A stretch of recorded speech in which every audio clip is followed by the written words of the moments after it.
L'American Sunday, c'est à Brionne ce dimanche. Et ce dimanche après-midi, il y a foule sur la base de loisirs de Brionne. Nous sommes en compagnie de Anthony.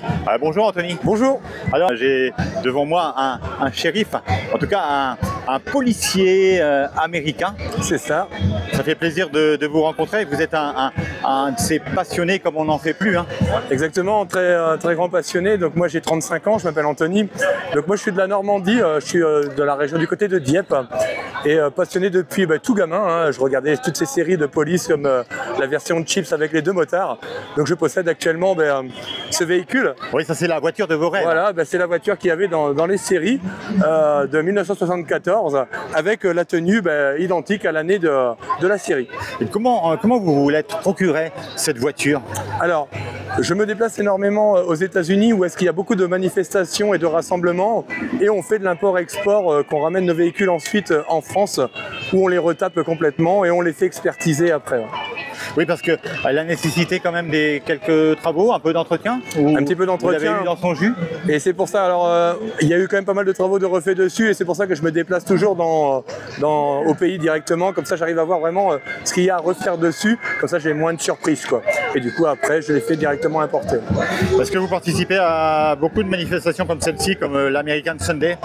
Actuellement, surtout à cette période-là du mois d'août, donc il y a énormément de manifestations. Donc oui, énormément. Donc moi, j'ai fait à peu près 2 heures de route là pour venir ici. Qu'est-ce qu'il a de particulier ce véhicule? C'est un véhicule qui est assez authentique. C'est un vrai véhicule de police avec le plus d'équipements possible d'origine, d'année et d'époque avec la série. Et voilà, quoi. C'est des modèles qu'on ne verra pas beaucoup en France. Oui. On a un des seuls modèles en France peut-être. Oui, donc c'est un modèle unique. Ouais, presque unique. Ouais. Après, on sera plus dans des gammes plus récentes. Oui. Qu'est-ce que vous pourriez nous dire au niveau technique, au niveau performance de ce véhicule? Alors, c'est des véhicules qui ont quand même des gros moteurs, parce qu'on a des 400 dedans, des 400 chevaux dedans. Donc, il y a quand même des équipements ainsi que des amortisseurs équipés d'origine police pour avoir vraiment quelque chose qui était très très rapide en cas de course-poursuite. Donc voilà, c'est vraiment des véhicules d'une très grande puissance. De là aussi de voir aussi la consommation, parce qu'on a une consommation qui est quand même assez importante. Oui. Une consommation qui est à peu près de 17 à 18 litres au 100 à peu près. C'est pas le véhicule de tous les jours. Hein, c'est pas le véhicule de tous les jours. Par exemple, au supermarché. Exactement. Parce que rouler tous les jours, ça aurait quand même un coût financier, ou alors à moins de se promener avec une citerne derrière. Comment ça s'est passé en France au niveau du contrôle technique, etc. Donc c'est-à-dire une fois qu'il arrive en France, donc il y a toute une homologation européenne à repasser dessus, que ce soit au niveau du châssis, au niveau des pneumatiques, du système de freinage ainsi que l'éclairage, les feux aussi.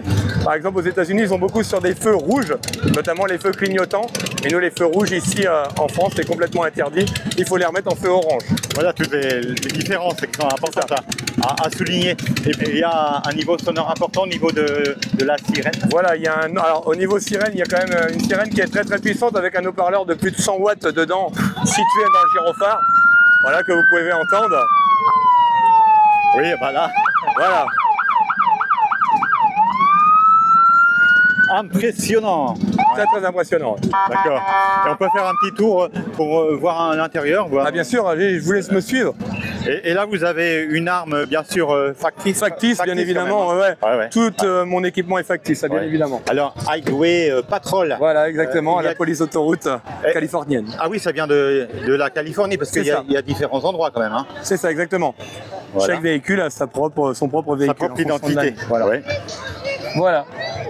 Je vous laisse voir l'intérieur du véhicule.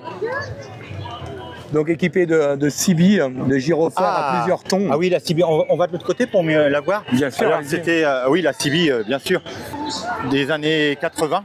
74. Oui. Comment se fait-il, Anthony, que les policiers utilisaient la CB et pas d'autres émetteurs sur d'autres fréquences c'est-à-dire que discrètes? À cette époque-là, il y avait vraiment que ces modèles-là, on n'avait pas des systèmes poussés comme aujourd'hui on a aujourd'hui. Hein. Elle était donc sur le 27 MHz. Hein.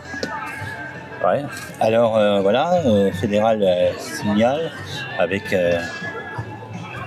Et donc le poste aussi est en état de fonctionnement. Donc voilà, l'ensemble est fonctionnel, que ce soit au niveau du gyrophare ainsi que la sirène, tout est fonctionnel au niveau du véhicule.